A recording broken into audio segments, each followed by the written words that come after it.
Morning dears. बात करते हैं आज गोल्ड के पोजीशन की। पहले हम अपनी कल की एनालाइज देख लेते हैं।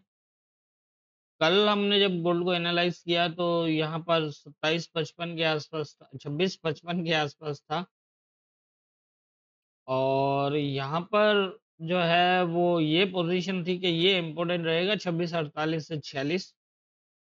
और रेजिस्टेंस एरिया ये अगर तो इसको प्रॉपर टेस्ट करता है तो ये मजीद सेल ट्रेंड में रहेगा, और अगर इसको ब्रेक कर देता है ये, तो यहाँ से फिर जो है वो अप जाने के चांसेस होंगे। फर्स्ट टारगेट 2684 होगा। अगर ये ब्रेक हो जाता है तो फिर 2702 से 5 और फाइनली 2714 तक। कल एफओएमसी भी थी, तो उसकी वजह से भी ये था कि तकरीबन यहाँ 2714 तक जा सकता है, या फिर नीचे जो है वो 2600 तक भी जा सकता है। इसी वजह से मैंने यहाँ पर जो है वो कुछ लेवल एक्स्ट्रा लिए थे।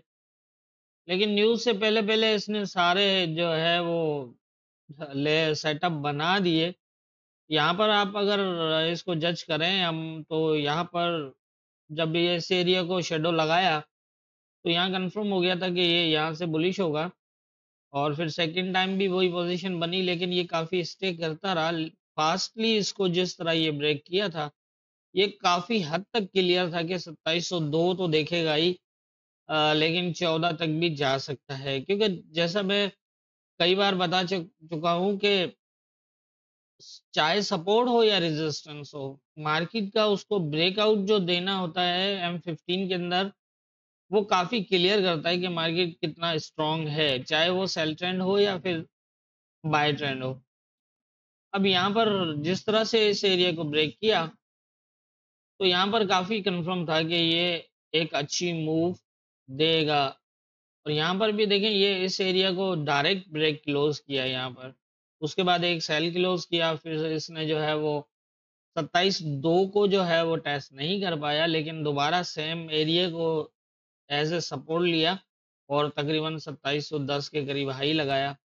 14 इंपॉर्टेंट था, इससे ज़्यादा के चांसेस कम थे यहाँ पर। तो यही है कि इसको ये हाई मेंटेन किया और ये दोबारा जो है वो नीचे मूव कराया। तो ये थी हमारी कल की एनालाइज और मार्केट के मोमेंट। अब देख लेते हैं आज के इम्पोर्टेंट एरियाज क्या होंगे। आज के इम्पोर्टेंट एरियाज की अगर हम बात करें तो ये रेजिस्टेंस एरिया जिस तरह ये ब्रेक हुआ है नीचे, और इसको अगर हम गौर से देखें तो इसके नीचे जो है वो इसने ब्रेक क्लोज भी जो है रीटेस्ट के दौरान दिया है, लेकिन लेवल के ऊपर क्लोज तो नहीं कर पाया। क्लोज तो इसका लेवल के नीचे ही है। लेकिन ये कि एक शेडो जरूर लगाया है। अब इस शेडो के बेस पे दो पोजीशंस बन सकती हैं इस टाइम। सपोर्ट और रेजिस्टेंस एरिया के बिल्कुल सेंटर में मार्केट मूव कर रही है। मतलब 95 ऊपर 2701 है और नीचे 85 है। और 60 पिप ऊपर का एरिया, नीचे जो है वो थोड़ा सा ज्यादा है 100 पिप का। तकरीबन यूं ही समझ लें कि अब सेंटर है। अब या तो ये यहाँ से नीचे आए, यहाँ पर अगर सपोर्ट बनाता है तो अगेन जो है वो बाय हो सकता है। ठीक है। और अगर ये ऊपर जाता है और इसको टैच करता है दोबारा और फिर नीचे आता है, तो फिर फर्स्ट सपोर्ट, और अगर ये ब्रेक करता है तो इसका बॉटम, ये दोनों इंपॉर्टेंट होंगे। ये बॉटम से भी बुलिश हो सकता है, टॉप से भी हो सकता है, लेकिन अगर ये ब्रेक कर देता है और नीचे कोई M15 का भी अगर क्लोज लगा देता है, तो फिर ये दोबारा इस तरह मूव कर सकता है और फिर मजीद नीचे भी जा सकते हैं, क्योंकि नीचे के लेवल भी ऑलरेडी ब्रेक हैं जो पिछले टाइम पे जो है वो मार्केट ने ब्रेक किए हुए हैं। नीचे अगर हम देखें तो यहाँ पर ये जोन तो नहीं बनता, 2670 का एक लेवल बनता है, 2661 का भी बनता है। ये इम्पोर्टेंट जोन है। जिस तरह ये मूवमेंट हुई है तो ये काफी इम्पोर्टेंट रह सकता है आज। और अगर इससे नीचे हम देखें तो 2640 और नीचे का एरिया है।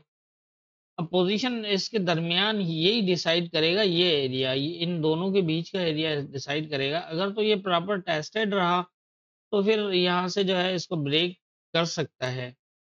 प्रीवियस जो है पोजीशन के मुताबिक अगर बात करें तो मेरे हिसाब से इसको दोबारा बुलिश होना चाहिए, क्योंकि यहाँ देख रहे हैं हम जिस तरह की मूवमेंट M15 की है, तो यहाँ से होना बुलिश चाहिए इसको। लेकिन आप ध्यान रखिएगा, अगर ये फास्ट ब्रेक कर देता है इसको, तो फिर बॉटम तक आके भी बुलिश हो सकता है इस तरह। ये पोजीशंस होंगी। और ऊपर का तो मैंने बता दिया। अब ये तो ब्रेक हुआ है, अगर इस एरिया से सपोर्ट हुई तो ये दोबारा फिर सेम एरिया तक जा सकता है, 10 और 14 और 19 तक। अगर उससे भी ऊपर निकलता है तो 19 से ऊपर तो फिर ये कि यहाँ पर कोई बड़ा क्लोज लगे H4 का और फिर यहाँ पर स्टे करे, तो ये फिर जो है वो यहाँ तक जा सकता है 37 तक। और 37 बहुत इंपॉर्टेंट रहेगा। 37 से रिजेक्ट हुआ तो फिर जो है वो मजीद नीचे आ सकता है। नीचे का एरिया यही है। जिस तरह की यहाँ पोजीशन बनी हुई है, ये जो बनी है यहाँ पर, तो इसके मुताबिक तो यही लग रहा है कि इनमें से बुलिश होने के ही चांसेस हैं। लेकिन अगर देखें H4 का ये रेजिस्टेंस एरिया बनता है और H4 की सपोर्ट ये बनती है। अब दोनों को अगर गौर से देखें तो यहाँ पर H4 के ऊपर इसने एक बुलिश अच्छा साइन दिया है जब ये ऊपर की तरफ निकला था। लेकिन इसको ये टेस्ट भी नहीं कर पाया। तो इसलिए ये 14 का एरिया 17-14 जो है वो बहुत इंपॉर्टेंट है। ये यहाँ से ब्रेक हुआ तो फिर ये आ जाएगा नीचे 61-66 तक आ जाएगा। अगर ये 77 ब्रेक होने के बाद जो है ज़्यादा चांसेस होंगे यहाँ तक। लेकिन यहाँ से यहाँ तक आने के लिए ये फास्ट नहीं आएगा, क्योंकि आप M15 की जो यहाँ पर मूव देख रहे हैं, तो ये फास्ट इसका आना काफ़ी मुश्किल होगा। इसी तरह से मूव करेगा जिस तरह ये हुआ है यहाँ पर, थोड़ा नीचे फिर ऊपर, फिर थोड़ा नीचे, थोड़ा ऊपर, इस तरह करके ही ये नीचे की तरफ मूव कर सकता है। तो ये एरिया इंपॉर्टेंट है 85 से 77 तक। अगर 85 टॉप ब्रेक हो जाता है तो बॉटम तक जो है वो इसको देखिएगा, बॉटम को भी ये टेस्ट करके दोबारा बुलिश होके यहाँ तक जा सकता है। हाँ, ये है। अगर ऐसा भी हो सकता है कि ये इसको ब्रेक करे थोड़ा-सा और फिर ये दोबारा निकले, तो फिर एक चीज़ ये होगी कि ये दोबारा जाएगा यहाँ तक 2700 तक और यहाँ से फिर जो है वो इसकी सेलिंग 2670 से लेकर 61 वाले एरिया दोनों में से कहीं पर हो सकती है और ब्रेक भी हो सकता है। लेकिन ये जो मूव M15 की है, इसके मुताबिक ये कहीं से बुलिश होगा। एक बार राउंड ज़रूर लगेगा। अगर इसको मज़ीद एक सेलिंग के अंदर रहना होगा तो फिर यहाँ से एक दफ़ा स्लो बाइंग होगी। मतलब आज का देखें तो उस तरह की बात है। दूसरा ये है कि आज वीकली क्लोज़ भी है। तो इसलिए ये भी ज़हन में रखिएगा, कोई बड़ी मूव ना लग जाए। एफओएमसी की तो कल सारी जिस तरह हमारी एनालाइज़ थी, तो इसने रेजिस्टेंस ब्रेक नहीं किया था। ये रेजिस्टेंस अप डाउन पहले इससे ये ब्रेक नहीं हुआ था, तो वीक तो थी मार्केट, तो इसलिए ज़्यादा से ज़्यादा यही कर सकता था और कुछ नहीं कर सकता था। तो इसलिए जो है वो वही एफओएमसी में भी कोई अच्छी कोई ज़्यादा मूव नहीं हुई।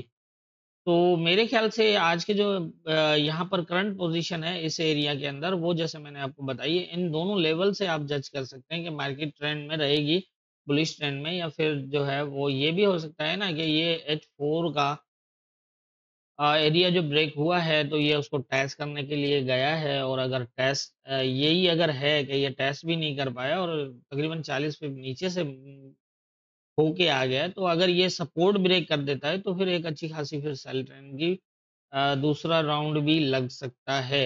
अगर ये ब्रेक क्लोज होता है, इसके नीचे H4 का क्लोज लगता है, 2677 के नीचे H4 का क्लोज लगता है, तो फिर ये दोबारा जो है वो यहाँ तक जा सकता है 86 तक और फिर यहाँ से जो है वो एक नया राउंड H4 का सेल के अंदर भी चल सकता है।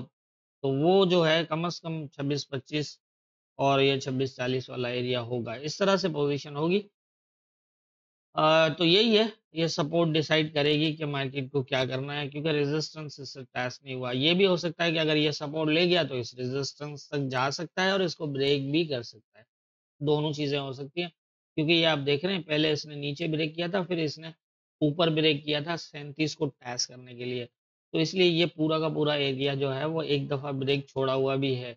तो इसीलिए अगर ये वाली सपोर्ट हुई तो ये इस एरिया से और इस एरिया को ब्रेक करके यहाँ तक भी जा सकता है। तो मेरे ख़्याल से जितनी मेरी समझ है उसके हिसाब से मुझे यही लग रहा है, बाकी होना क्या है ये तो ऊपर वाला बेहतर जानता है। दुआओं में याद रखिएगा।